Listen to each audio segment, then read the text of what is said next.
Children's praise lord, praise lord. Seniors relax అయ్యారు, వాళ్ళు కూడా ప్రైజ్ లార్డ్ చెప్పాలి. Senior children's praise lord. Very good. వీబీఎస్లో ఎన్నో రోజు ఉన్నాం మనం? 10th day. మనం ఏమి నేర్చుకున్నాం? సో ఈ 10 రోజులు చాలా విషయాలు మనకి ఆంటీ వాళ్ళు నేర్పారు. మెమొరీ వర్డ్స్, యాక్షన్ సాంగ్స్, ఇంకా మంచి మంచి స్టోరీలు అన్నీ చెప్పారు. మనం చాలా ఎంజాయ్ చేసామా, లేకపోతే ఏం గ్రహించలేదా? ఎంజాయ్ చేశారా? ఎంజాయ్ చేసిన వాళ్ళు చేతులు ఎత్తండి. ఎంజాయ్ చేశారా? Very good.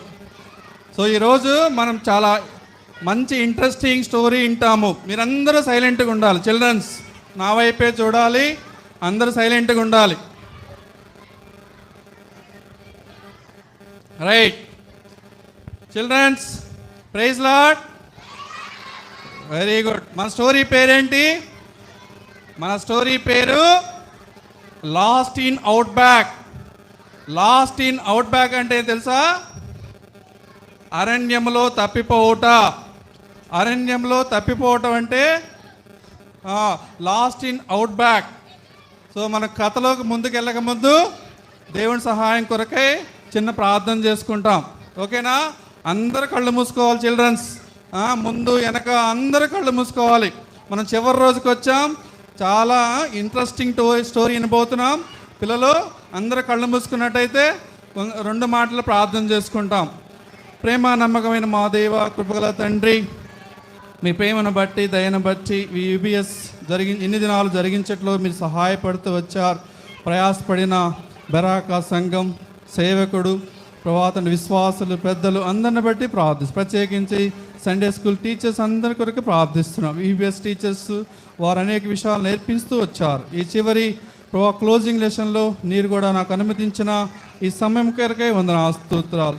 సువార్త అనుకూలమైన తండ్రి, మరి మంచి స్టోరీ పిల్లలకు అందించినట్లు, తద్వారా మిమ్మల్ని అంగీకరించినట్లు, వారు యవ్వనములో తప్పిపోకున్నట్లు, మీ కాడి కిందకు వచ్చినట్లు సహాయం చేయమని ఈ స్టోరీ అంతట్లో మీ కృపను కోరుకుంటూ మా ప్రభువును మా రక్షకుడైన యేసుక్రీస్తు వారి శ్రేష్టమైన అత్యున్నత నామన ప్రార్థించి మిక్కిలి వేడుకుంటున్నాం తండ్రి. ఆమేన్. Very good. మీరు చాలా మంచి పిల్లలు కదా, సైలెంట్గా ఉన్నారు. ఇంకా పిల్లలు చిల్డ్రన్స్, జూనియర్స్, సీనియర్స్ అందరూ అటు ఇటు తిరుగుతున్నారు. అందరూ కూర్చోవాలి. చాలా ఇంట్రెస్టింగ్ స్టోరీ, చాలా రియల్ స్టోరీ. రియల్ స్టోరీ అంటే జరిగిన స్టోరీ. ఈ చిల్డ్రన్స్ మాట్లాడద్దు. ఇది చూసారా ఈ ఫోటో? దీంట్లో కనపడుతున్న దేశం ఏంటో తెలుసా? ఆస్ట్రేలియా. ఆస్ట్రేలియా ఎంతమంది తెలుసు? ఆస్ట్రేలియా దేశంతో పాటు ఖండం కూడా అంటాం. తెలుసా? ఆస్ట్రేలియా దేశం. ఆస్ట్రేలియా దేశంలో ఒక సువార్థికుడు తన జీవితంలో జరిగినటువంటి గాథను, యథార్థ గాథను మనం ఈరోజు నేర్చుకుంటాం అన్నమాట. మీరందరూ సైలెంట్గా ఉండాలి. పిల్లలు కూర్చోవాలి. ఇక మన కథ అంశం ఏంటి? లాస్ట్ ఇన్ అవుట్ బ్యాక్, అరణ్యములో తప్పిపోవుట. ఇప్పుడు కథలోకి వెళ్తున్నాం. ఫస్ట్ ఇది చూసారా పిల్లలు? ఇది చూడండి. ఇక్కడ ఏం కనపడుతున్నారు? ఒక ఓల్డ్ ముసలి వ్యక్తి కనపడుతున్నారు. అతని పేరేం పేరు? మిక్కీ. నేను మళ్ళీ మధ్యలో అడుగుతాను, మీరు చెప్పాలి. మిక్కీ, ఓల్డ్ మ్యాన్ మిక్కీ ఉన్నాడు. ఈయన ఆదివాసీ తెగకు చెందిన వ్యక్తి. ఆస్ట్రేలియాలో ఒక ఆదివాసీ గ్రూపు. ఆదివాసీ గ్రూపులో ఆదివాసీ తెగకు చెందినవాడు. సో ఈ ఆదివాసీల మధ్య ఒక డాసన్ అనే సేవకుడు, సువార్థికుడు వారికి దేవుని వాక్యమును, దేవుని సువార్తను, దేవుని మంచి మాటలను బోధించడానికి వెళ్ళాడు. సో సువార్థికుడు అంటే తెలుసా పిల్లలు? దేవుని వాక్యమును చెప్పేవాళ్ళు మిషనరీస్ అంటారు. మిషనరీస్ అంటే ఏంటి? వారు వాళ్ళ కుటుంబాలను అన్నీ వదిలిపెట్టి దేవుని వాక్యం చెప్పడానికి అనేక ప్రాంతాలకు వెళ్తుంటారు. వాళ్ళ కంఫర్ట్ జోన్ వదిలిపెట్టి, అంటే పిల్లలు వినాలిటు. సో వాళ్ళు సువార్త చెప్తూ ఉంటారు. ఈ ఆదివాసీ ప్రాంతంలో డాసన్ అనే సువార్థికుడు దేవుని వాక్యం చెప్పడానికి వెళ్ళాడనమాట. సో ఈ ఆదివాసీల నాయకుడి పేరు ఏం పేరు? మిక్కీ. ఆదివాసుల నాయకుడి పేరు ఏం పేరు? మిక్కీ. సువార్తికుడి పేరు ఏం పేరు? డాసన్. డాసన్ అనే అతను పేరు సువార్త చెప్పడానికి, దేవుడి మాటలు చెప్పడానికి ఈ అరణ్య ప్రాంతంలోకి వెళ్ళాడు. సో ఈ ఆదివాసుల జీవన విధానం ఎలా ఉంటుందో తెలుసా? మనకి అరణ్యం గురించి తెలుసు కదా. అరణ్యంలో ఏముంటాయి? అరణ్యంలో అనేకమైనటువంటి క్రూర మృగాలు, జంతువులు, సింహం, పులులు, ఎలుగుబంటులు, ఇంకా అనేక విషసర్పాలు అన్నీ ఉంటాయి కదా. వీటి మధ్య వీళ్ళు జీవిస్తూ ఉంటారు. వీళ్ళు చూసారా, వీళ్ళకి ఈ మిక్కీకి చాలా పెద్ద సంతానం ఉంది. ఎంతమంది సంతానం? చాలా పెద్ద సంతానం. ఆ సంతానం అంతా ఏం చేస్తున్నారు తెలుసా? ఈ కంగారు అంటే ఆస్ట్రేలియాలో వాటి యొక్క ఆ దేశం యొక్క జంతువు. మన దేశ జంతువు ఏంటి పిల్లలు? లైన్. కొంతమంది పిల్లలు చెప్పారు, వెరీ గుడ్. మన దేశ జంతువు లైన్, ఆస్ట్రేలియా జంతువు కంగారు అన్నమాట. ఈ కంగారుని వాళ్ళ పిల్లలు, కుటుంబ సభ్యులంతా కొంతమంది రోస్ట్ చేసుకుంటూ తినడానికి రోస్ట్ చేస్తున్నారు, కొంతమంది ఇంట్లో పనులు చేసుకుంటున్నారు. ఈ మిక్కీ ఏం చేస్తున్నాడు తెలుసా? ఆయన ఒక చాప మీద కూర్చొని, మీరు ఇటు చూస్తేనే ఈ డయాగ్రామ్ అర్థమైంది. ఈ చాప మీద కూర్చొని సైలెంట్గా ఒక డ్రాయింగ్ గీస్తున్నాడు. ఈ ఆదివాసులు ఎలా ఉంటారో తెలుసా? వాళ్ళకున్న సాంప్రదాయాలు, వాళ్ళకున్న నిష్టలు, వాళ్ళంతా కూడా చాలా నిష్ఠతో కలిగి ఉంటారు. వాళ్ళ సాంప్రదాయాలు వేరు, వాళ్ళ మూఢనమ్మకాలన్నీ వేరువేరుగా ఉంటాయి. సో అలాంటి జనుల మధ్య ఈ డాసన్ పరిచయం చేయడానికి వెళ్ళాడనమాట. సో ఈ ముసలాయన ఏం చేస్తున్నాడు? మిక్కీ ఆయన సైలెంట్గా కూర్చొని ఒక చెక్కతో చేసిన గుడారం కట్టుకొని, పిల్లలు మాట్లాడితే నేను మళ్ళీ క్వశ్చన్స్ చేస్తాను, తర్వాత స్టోరీ నాకు రిపీట్ చేసి చెప్పాలి. ముసలాయన పేరు ఏం పేరు? మిక్కీ. సువార్తికుడి పేరు ఏం పేరు? డాసన్. డాసన్ ఈజ్ ద సువార్తికుడి పేరు. ఓకే. సో ఈ ముసలాయన ఏం చేస్తున్నాడంటే, వాళ్ళకున్నటువంటి డైలీ రొటీన్ పనిలో భాగంగా ఆయన పెయింట్ వేసుకుంటున్నాడు. ఈ బ్రష్ ఎక్కడి నుంచి వచ్చింది? తెనాల నుంచి కొనకపోయాడా? తెనాల నుంచి ఏం కొనకపోవడా? వాళ్ళ పిల్లల ఎంట్రికలతో ఈ బ్రష్ తయారు చేసి పెయింటింగ్ వేస్తున్నాడు. వాళ్ళు అనేక శుద్రాత్మలు, అనేకవంటి అపవిత్ర ఆత్మలతో వాళ్ళంతా కలిసి జీవిస్తుంటారనమాట. సో అందుకే చూసారా, ఈ యొక్క విషసర్పాన్ని డ్రాయింగ్ గీస్తున్నాడు అనమాట. సో అలాంటి వ్యక్తికి ఈ సువార్తికుడు రోజు వెళ్ళి సువార్త చెప్తుంటే ఈయన ఏం చేస్తున్నాడు? చాలా మూఢనమ్మకాలతో ఉన్న వ్యక్తి కదా, వినడనమాట. ఎన్నిసార్లు చెప్పినా వినడు. సో పదే వెళ్ళి దేవుడి మాటలు చెప్తూ ఉంటాడు. సో చెప్తున్న క్రమంలో ఏం చేస్తాడంటే, ప్రతిరోజు వెళ్ళి చెప్తాడు, చెప్పి మళ్ళీ తిరిగి ఆయన గుడారానికి వస్తాడు. సో ఈ గుడారానికి వచ్చే క్రమంలో ఏం చేస్తాడంటే, ఇంటి దగ్గర చాలామంది కూడి ఉంటారు, తన భార్య కూడా ఉంటుంది. సో ఈ డిస్టర్బెన్స్ ఏదో కొంత చూస్తూ ఉంటాడనమాట. సో ఆయన నిరాశతో, నేను ఈ ముసలి ఆదివాసీ నాయకుడికి దేవుడి వాక్యం చెప్తున్నాను, అయినా ఇంటలేదు, దేవుడా మీరే సహాయం చేయండి అని అనుకుంటూ ఇంటికి వస్తున్నాడు. ఆయన క్యాంప్కి, వాళ్ళు ఉన్నటువంటి క్యాంప్కి వస్తుంటే ఇంటి దగ్గర బాగా హడావుడిగా ఉంది. అందరూ గుమిగూడారు, ఆదివాసీలు ఉన్నారు, తన భార్య ఉంది, అంత హడావుడిగా ఉంది. సో ఆయన గేట్ దగ్గరకు వచ్చేసరికి బాగా వాళ్ళ భార్య ఏడుపుతో ఆయన దగ్గరకు వస్తుంది అనమాట. ఆ ఏడుపుతో వచ్చినప్పుడు ఏమైందని ఈ సువార్తికుడు డాసన్ అడుగుతాడు. అడిగినప్పుడు ఏం చెప్తుంది?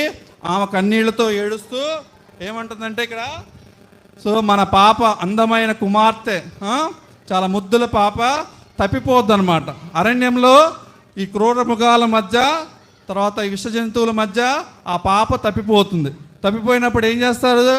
బాగా ఏడుస్తుంటుంది. వాళ్ళ ముద్దుల గారాల పట్టి. మనకు కూడా ఇంట్లో సాయంత్రం మీ తల్లిదండ్రులు ఇంటికి ఆడుకొని ఇంటికి రాకపోతే ఏం చేస్తారు? కలవరపడతారా లేదా? మా బాబు మా పాప ఇంటికి రాలేదని కలవరపడతారు. సో ఈ సువార్తికుడి కుటుంబం కూడా చాలా కలవరపడుతూ ఉంటుంది.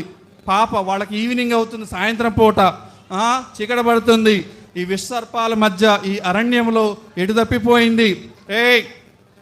వినాలి, నేను మళ్ళీ అడుగుతా క్వశ్చన్స్.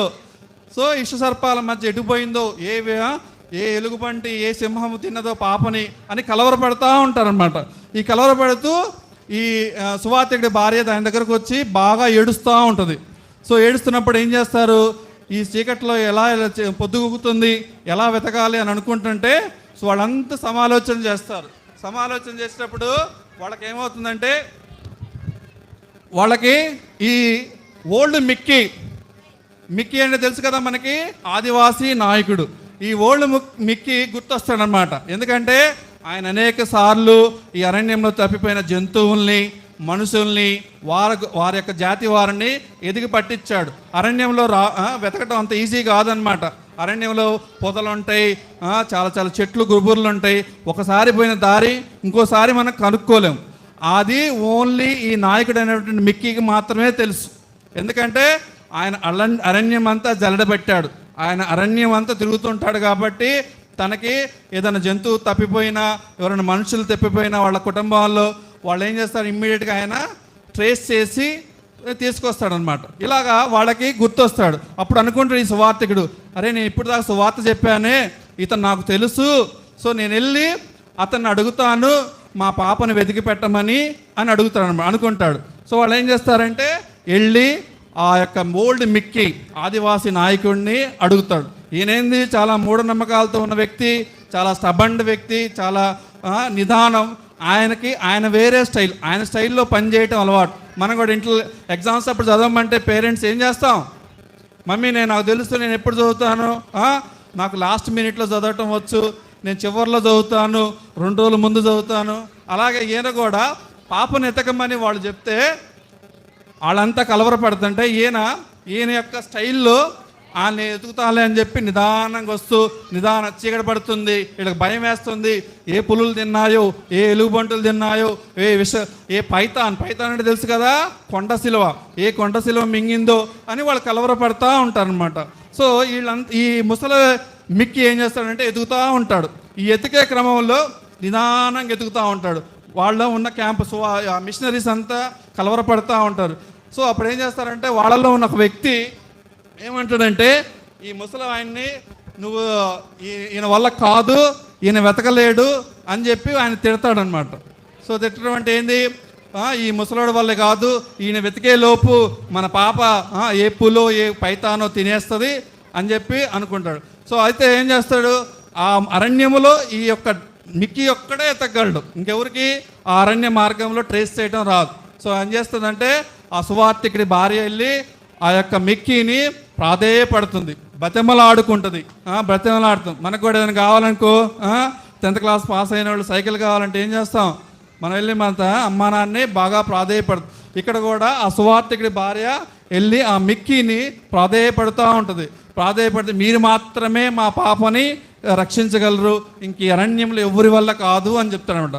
సో ఈ యొక్క స్త్రీ యొక్క ఏడుపుని ఆ ముసలి మిక్కీ వింటాడనమాట. ఈయన ఏం చేస్తాడు, ఆయన మనసు కరిగి మళ్ళీ ఎతకటానికి వస్తాడు. అసలు ఈయన ఎందుకు ఆపాడు, ఆయన్ని తిట్టారు కాబట్టి. మనల్ని కూడా ఎవరైనా తిడితే అడుగుతాం కదా, ఈయన కూడా అలిగి ఏం చేశాడు, ఆయన గుడారానికి వెళ్ళిపోయారు. అయితే ఆ సువార్తికుడి భార్య వచ్చి మళ్ళీ బ్రతిమలాడితే ఏం చేశాడు, వచ్చి మళ్ళీ ఎతకటం.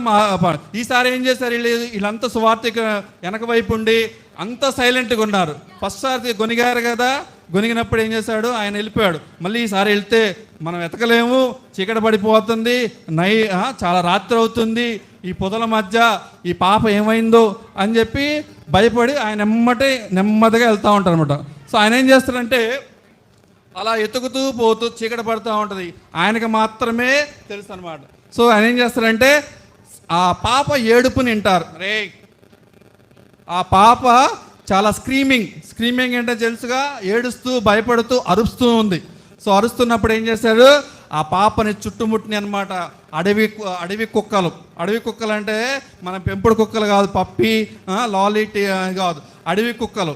ఈ అడవి కుక్కలన్నీ చుట్టుముట్టి ఆ పాపని ఆ ముఖాన్నంతా రక్కేసి ఆ బట్టలన్నీ చించేసి, సో ఆ పాపని ఇక తినబోతున్నాయి అనమాట. కరెక్ట్ టైంలో ఈ యొక్క ఓల్డ్ మిక్కీ వెళ్ళి ఆ పాపని రెస్క్యూ చేస్తాడు. రెస్క్యూ చేయటం అంటే ఏంది, కాపాడుతాడు అనమాట. సో కాపాడితే ఏం చేస్తాడు, కాపాడి తీసుకొస్తాడు, మళ్ళీ మిషనరీ క్యాంపుకి తీసుకొచ్చి వాళ్ళ పాపని వాళ్ళకే అప్పగిస్తారు. సో వాళ్ళ యొక్క సువార్తిక ఫ్యామిలీ ఏమవుతుంది, చాలా సంతోషిస్తుంది, తప్పిపోయిన తన పాప తిరిగి ఇంటికి వచ్చింది అని సంతోషిస్తాడు. ఈ సువార్తికుడు వెళ్ళి ఆ యొక్క ముసలి మిక్కీకి ఏం చెప్తాడు, థ్యాంక్స్ చెప్తాడు. మనం కూడా మనకి ఎవరైనా హెల్ప్ చేస్తే ఏం చేస్తాం, థ్యాంక్స్ చెప్తారా లేదా, సో థ్యాంక్స్ చెప్పాడు అనమాట. సో థ్యాంక్స్ చెప్తే ఏమంటాడు ఈయన, నాకు థ్యాంక్స్ ఏమొద్దు, నన్ను పొగడొద్దు, నేను కూడా ఈ అరణ్యములో మీ యేసుక్రీస్తు వలె, ఎందుకంటే ఇంతకుముందు యేసుక్రీస్తు గురించి సువార్తికుడు చెప్పాడు కదా ఈ ఆదివాసీ నాయకుడికి, నేను కూడా మీ యేసుక్రీస్తు వలె ఈ అరణ్యములో నేను యొక్క మార్గదర్శకుడిని. అంటే ఏంది, మన యేసుక్రీస్తు వారు ఈ లోకంలో మనకి మార్గదర్శకుడు అనమాట. అది పదే పదే ఈ సువార్తికుడు చెప్పడం వల్ల గ్రహించాడు. అప్పుడు ఏమనుకుంటాడు ఈ సువార్తికుడు, దేవుడి కార్యం ఈ యొక్క ఆదివాసీ నాయకుల్లో జరుగుతుంది, దేవుడు తినల్ని మారుస్తాడు, దీని ద్వారా ఆ ఆదివాసీ ప్రాంతం అంతా దేవుడిని అంగీకరిస్తుంది అని సంతోషపడతాడనమాట. సంతోషపడ్డాక ఏం చేస్తాడు, సో వాళ్ళంతా సంతోషపడతారు. అలాగే మాట్లాడదు పిల్లలు. సో సంతోషపడ్డాక ఈయన ఏం చెప్తాడంటే, మనకి ఈయనంతా సంతోషపడి ఆయనకు థ్యాంక్స్ చెప్పిన తర్వాత ఆయన గుడానికి వెళ్తాడు. ఈ సువార్తికుడి పని అయిపోయిందా లేదా, ఆయన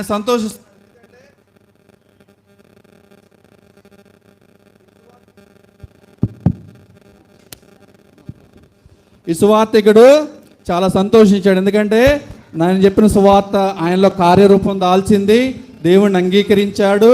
సో ఆయన దేవుడు నడిపింపు ద్వారా మేము బతలాడినప్పుడు ఆయన వచ్చి పాపను రెస్క్యూ చేశాడు. మనకి ఈ లోకంలో గైడ్ బుక్ ఉంది. ఏంది ఆ గైడ్ బుక్? బైబుల్. సో మనకి యోహాను గ్రంథం 14వ అధ్యాయం 6వ వచనం ప్రకారం యేసుక్రీస్తు వారు నేనే సత్యం, నేనే జీవం, నేనే మార్గం, నా ద్వారా తప్ప తండ్రి వద్దకు ఎవరు వెళ్ళలేరంట. ఈ గైడ్ ద్వారా వాళ్ళు ఎట్లా పాపం రెస్క్యూ చేశారు, ఎవరి వల్ల కాలేదు, ఆదివాసీలో ఉన్నటువంటి ఈ సువార్తికుల కుటుంబంలో ఉన్న ఎవరి వల్ల కాలేదు, ఓన్లీ మిక్కీ వల్లే సాధ్యమైందనమాట. సో అందుకే ఈయనే ఆ గైడు, ఆ పాపను కానీ వాళ్ళ యొక్క జంతువులను రెస్క్యూ చేయడానికి ఆయనే గైడ్. అలాగే మనల్ని కూడా రెస్క్యూ చేయడానికి, ఈ లోకం నుండి రెస్క్యూ చేయడానికి మన గైడ్ అయినటువంటి యేసుక్రీస్తు వారే ఉన్నారు. అర్థమైందా?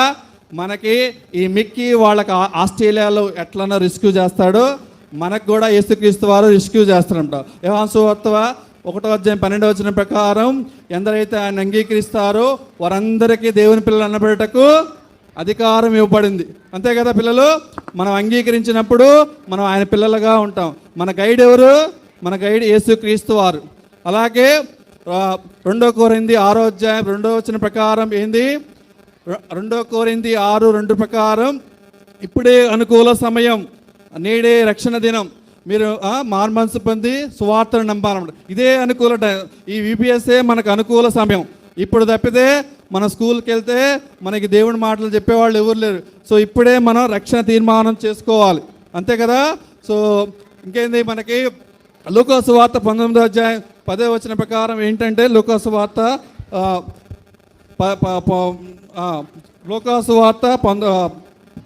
19:10 వచనం ప్రకారం మనిషి కుమారుడు నశించిన దానిని వెతికి రక్షించటకు మనిషి కుమారుడు ఈ లోకమునకు వచ్చాడనమాట. సో మన దేవుడు దేని కొరకు వచ్చాడు? మనమంతా ఈ లోకంలో నశించిపోతున్నాం. నశించిపోయిన దానికి రక్షించడం. ఇక్కడ కూడా ఆ పాప నశించిపోతుంది కదా, ఆ యొక్క అడవి కుక్కల మధ్య ఆ పాప డ్రెస్ చించేసాయి. ఆ పాపనికి తినబోతున్నప్పుడు ఈ మిక్కీ కాపాడు. అట్లాగే మన యొక్క మరణము నుండి తప్పించబడటానికి మన యేసుక్రీస్తు వారు మనల్ని రెస్క్యూ చేయటానికి ఈ లోకానికి వచ్చాడనమాట. అలాగే మార్క్స్ వార్త 8:35 ప్రకారం మనం ఈ లోకంలో మన ప్రాణాన్ని కాపాడుకుంటే దాన్ని పోగొట్టుకుంటాం. మనం దేవుడి కొరకు మన ప్రాణాన్ని పోగొట్టుకుంటే దాన్ని కాపాడుకుంటాం. సో కాబట్టి మనమందరం పిల్లలు మన యొక్క దాసన్ వలె సువార్తికులుగా మారాలి. ఫస్ట్ ఏం చేయాలి? దానికి మన గైడ్ అయినటువంటి యేసుక్రీస్తు వారిని ఫాలో అవ్వాలి. ఆయన సత్యమునకు మార్గమునకి నడిపించేదాడు. ఆయన ద్వారానే మనం తండ్రి వద్దకు చేరగలం. సో ఇట్టి అనుభవంలో మనమందరం దేవుడిని అంగీకరించి అనేక మంది మనమందరం చిల్డ్రన్స్ సువార్తికులుగా తయారై ఉన్నట్లు దేవుడు మనకు సహాయం